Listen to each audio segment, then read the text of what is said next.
Hey there, ladies and gentlemen. Welcome to Dr. K's 101 Bit Shooter YouTube simulcast together, a video series of sorts. I am Dr. K's 101, aka Charles, over here. So, yeah. Styxhexenhammer is my third, if not fourth, ever response to one of your videos, or to at least talk about what you've been talking about for quite some time now on YouTube, if not BitChute, for the last 3 years. YouTube been on there since early as, 2007, 2008. Been following you since 2016. Like I said in this video titled, I say Bring Back ASYLUMS, my take. You are right on point about what's going on with the mental health system here in the United States, at least what you're explaining about. I, for one, was diagnosed with mental illness back in 2010 of June, and I was 22 years old when I was admitted into the hospital for a certain episode I had from a lot of overabundance and overwhelmingly enough a lot of research I put into my mind, whether it's about the politics, whether it's about the history, whether it's about conspiracy theories, all that tied into one. You thought that your own family's a government agent or they're like CIA agents sort of take you out, whatever. And that can happen. Paranoia is a very big thing. But what you're saying in a sense where it's like, is broken in a sense, and what I pick up, you're right. The state hospital here in New York State, or one of the state hospitals I attended, was very infamous for what happened back in the 1950s and 60s of these patients. It can be hell out there sometimes. It can be lots of fighting, lots of violence, lots of innuendos. I will admit that I've seen some, at least one or two of these aspects of this violence and the innuendos, want to call like that. I know I should have exposed the mental health system publicly on BitChute and YouTube or on the internet, but it is what it is on my part. Thank goodness have been in the hospital since as early as 2016, and the first 2 years since 2010, of like 2010 to 2012, I was going through a lot of understanding about my reality, my surroundings. I used to work. I used to function. I used to work a full-time job, 40 hours a week, 60 hours a week sometimes, work fast food, furniture, ramp agent. It may not be making a lot of money, but it helps pay the bills to some extent. And I was still living with my family. Still to this day, I'm living with my family. I probably have no choice in that because New York is very expensive. So it's not just about the psychotic aspect of the person. It's about their surroundings.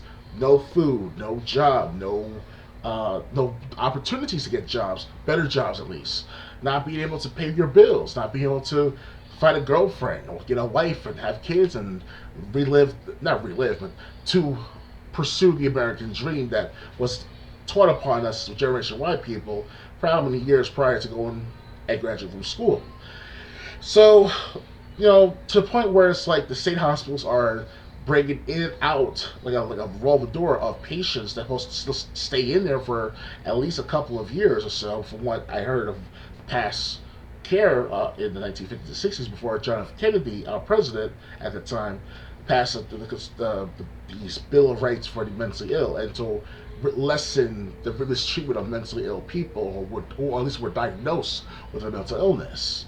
Um, Now, first, start and foremost, I've been working as on and off for years, at least 5 years so far, and you know, I am saying that I may not be the most productive member of society ever on the face of the United States, but I do contribute somehow, somewhere. I do things for other people. I do the YouTube thing. I go to the gym once a week. During the week, I try to do a little bit of exercise around my room. I mean, I look much, but it's something I've been doing for quite some time now. I've been feeling better since, at least especially since the pandemic was ended back in April of 2022. So that's a good thing because I was in my room most of the time for 2 years trying to fight the system, not fight the system, but fight this mandate. I was pissed off after a while. People wanted to themselves, well, why am I so upset during the pandemic and all? Because you guys just took it up the ass. You were submissive to what Como, De Blasio, what everything else in this world, these people in the United States or the federal government are trying to do. And it's to the point where it's like you, as a person who lives around these people who don't want to acknowledge what you've been through, and not about it's not about you have to be feeling proud of me and to give me all this praise and all, but I sacrificed my almost my sanity to research and to help expose the corruption within our system, at least within the government of the United States. So that can actually be a very deep end type of thing going on with my life.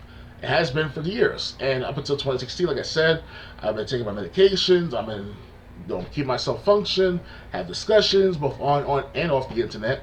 You know, it is what it is, right? And I don't have to be in the asylum person myself for the rest of my life. I didn't kill anyone. I didn't try to kill anyone. I'm just a guy who's wondering why my people are so blindsided by the politics of the United States of America. I'm not trying to say like I'm Mr. Know-It-All and I'm trying to toot my own horn for exposing certain things along with other people on the internet. But there's these guys 10 years ago, 15 almost. They Sacramento SMC, Demcat. He's still making videos. Fucking Travenville one, Styxhexenhammer was still talk about this stuff, or more pop culture and other lesson issues. But other than that, like they've been around up until like 2013, 2012, and ever since 2013, 2012, especially since 2016, when Susan became the CEO of the YouTube, things set every censor beyond belief. You can't find anything what I've been saying for the last 10 years now on YouTube, let alone the internet, especially on YouTube, because they want you to know what I know, and that's fine. Forget about if it's conspiracy theories or not. Forget about it's all nothing but fluff. It's still someone's out there trying to screw with you. Someone's out there trying to destroy the livelihood of others through means of self gain, and that's been going on for centuries. And I'm not sure they say that I'm better than you or I'm a righteous man, the prophets and stuff like that. I am not any of that none whatsoever. However, though, I am against the fact that me myself being screwed over by the government financially, opportunely, if that's an actual word, that is. So these are all factors come into play. And sometimes, do I get upset? Do I get angry? Yes. Do I take my anger on others? Maybe. I'm sure I did one a few times. But just because of the fact that I'm 6'7", a big and tall person, as I'm destructive. You got your boy Biden, like I said in my last video or two. President Biden, senile and going through Alzheimer's, 5'9", as tall as 5'9" maybe. He has the nuclear codes, the nuclear weapons. He can bomb anyone he wants in this country if he wants to, and say that we're terrorists, especially if we're a group in a certain area. So let's say, for example, Styxhexenhammer was a terrorist of sorts. They'll probably bomb his Vermont area or whatever, because and say that, oh, he won't start the Civil War with us, whatever, us government. That type of stuff. So that's possible under the NDAA Act. That's what's enforced by Obama. At least that's what the conservative aspect of America was saying, the conservatives. And, they want to go up against the government too back in 2010 when Obama's birth certificate was a big issue. Donald Trump took part in that matter, questioning Obama, trying to show his school records, his birth certificate, and, so far he showed his long form and short form birth certificate. I'll give him some credit for that. But I do stress out about many issues under my own sanity, or at least on my own intensified sanity, insanity at times. Sounds like I'm just all over the place right now. Sounds like I'm just spewing whatever, and you don't understand a thing or two out of my mouth, and that's fine. You don't have to understand everything that comes out of my mouth. However, though, you have to understand the fact that it's about environment. If everyone can get a job, a good paying job, and everyone can have access to have a decent family or to make a family of their own, finding people, interacting with people, and have a good time understanding each other rather than doing this Tinder stuff. The grinders, whatever these dating sites are, Zeus, there's a huge discrepancy in that dating market. You can't find anyone properly on that site. No matter how unhealthy you are, no matter how mentally ill you are, no matter how good looking you are or rich you are, there's a certain dynamic that's playing on these dating sites and these internet as a whole to make reality a mesh with the culture, with the entertainment aspect of our lives, from Xbox to Pepsi to you name it, like fuck it all, like just TV programs altogether too. And it's to the point where it's like, you know, when you realize the things are going around you, you go crazy. You really do. Like if you were brought up a certain way, somehow, some way in life, and you see all this coming out on the internet about the bailouts, about AIG and Obama, getting $2 million from Goldman Sachs for his 2008 election and all before it was exposed and everything else publicly. I saw this information. I'm sure Styxhexenhammer saw it too. Surprisingly, and that's a good thing on his part, he didn't go insane. He has logic and reason on his side, and he also has a livelihood, I'm certain, even before he became well mentioned on YouTube. For me personally, I've been on YouTube since 2006.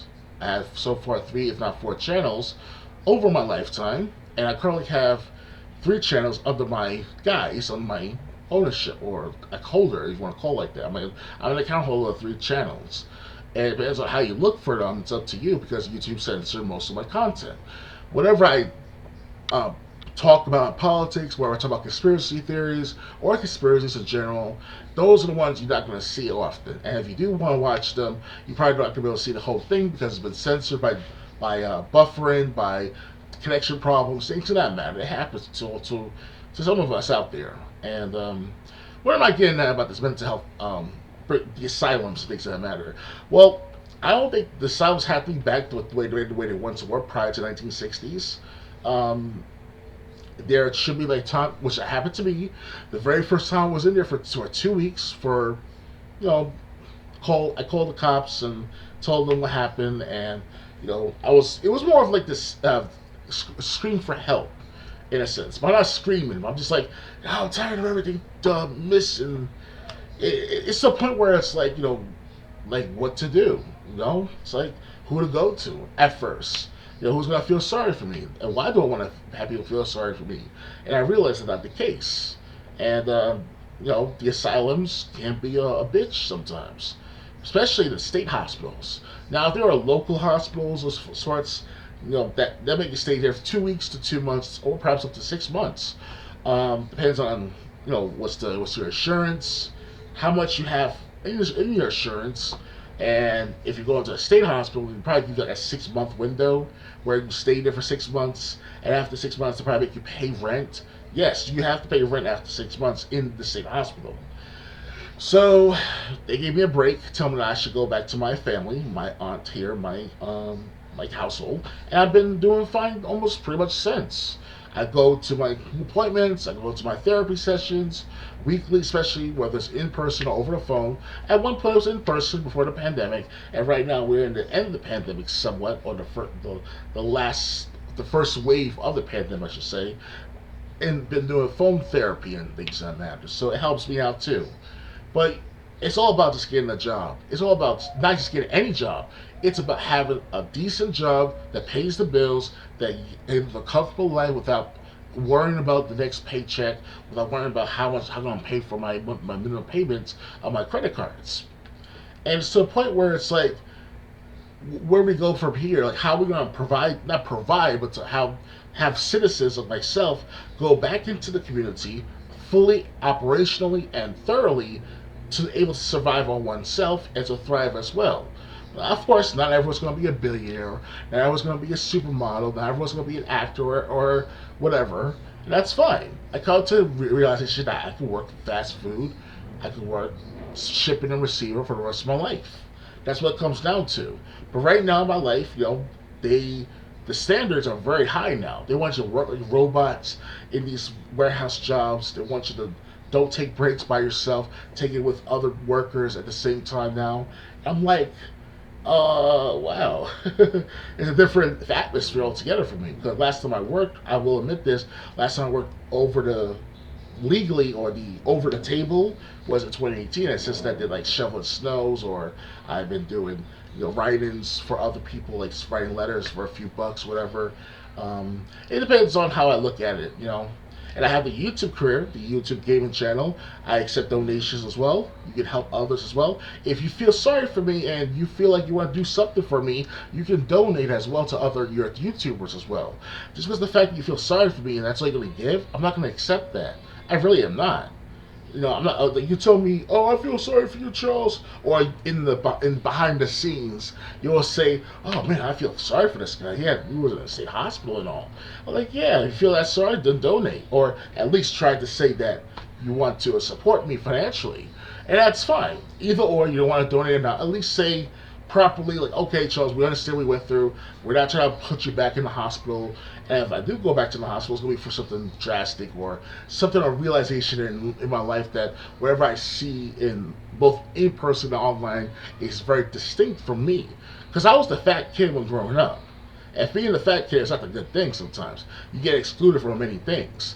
Then the brain starts to feel the pain, the suffering, the rejection, the treacherism, the obliviousness of things, just being oblivious to what's going on around you, because no one is going to tell you directly what they have think about you or what they want you to talk about. You know, like you have to communicate with people like me. You have to talk to people like me.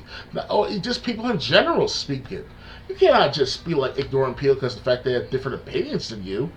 I can look at the politicians again: Obama, Bush, Clinton, Paulson, Geithner, Bernanke, all these guys, like they have power over us. And you don't see that. And it's corrupting the crap out of our system. Oh, of course, there's always going to be corruption, right? There's always going to be problems in the system. There's always going to be problems. Someone's going to steal, bribe, stuff like that, right? Assassinations, espionage, right? With the CIA and stuff like that. But in the end, sometimes it's but every few years or every couple of decades we have to cleanse the system or to reset the system. That's what's called going on right now with the New World Order / Great Reset, right? But that's their version of the Great Reset. Well, from what I can see is that I want people to actually have opportunity like anyone else, open opportunity. None of that equity bullshit. I'm talking about equal opportunity where you work your ass off in that job, you get something out of it. But don't fuck up and screw with your workers. That's what's coming down to too as well. You keep screwing over your workers, they'll develop mental problems. It will happen. And I'm sure it's going to be like that one situation back a year, maybe 3-4 years ago, where this African American guy was shown a noose in his department of a warehouse, whatever. That can, this is like back 5 years ago. So at least 5 years ago. And that was a big thing on the news. So it's like, racism will always be around, yes, but come on. So guys, after 20 minutes now I've been talking? Almost 20 minutes. Thank you, Styxhexenhammer, for letting me have the opportunity to talk about my situation as a person who was diagnosed with a mental illness. I thank very much people who are watching up to this 15-20 minute mark. Please, thumbs up, subscribe, and share if you can donate. Everything's down below in the description box. I might post a couple of articles, maybe. I mean, I could find these articles about mental health, right? Because things change over time. Whatever we learn, Styxhexenhammer and I'm not saying he's a different person, obviously, but whatever we picked up from like 10 years ago, it's not being brought into today's world. And I understand, relevancy, credibility, right? But in the end, it's like, who are we fooling? Like, these people are still in office. The Clintons, literally. But at least those people are still interactive, networking. They also oversee operations like Walmart and Amazon, things that matter. All well and good to have these companies around. But it's like, who are we fooling? Like, there should be some sort of solution behind this matter to reduce insanity and asylums and crazy people altogether. And that's what's coming down to. I, for one, I'm blessed and fortunate enough to have logic and reason still inside my being, or at least in my brain at least. So that's why you don't see me going out there like a fucking maniac, whatever. At least that, right? So that mass shooter, from the Texas and Buffalo shooter from last month in May 2022, it's to the point where they don't have discipline, no self-control, lots of impulsivity, if you want to call it like that. So, alright guys, and I'll see you next video. Bye guys.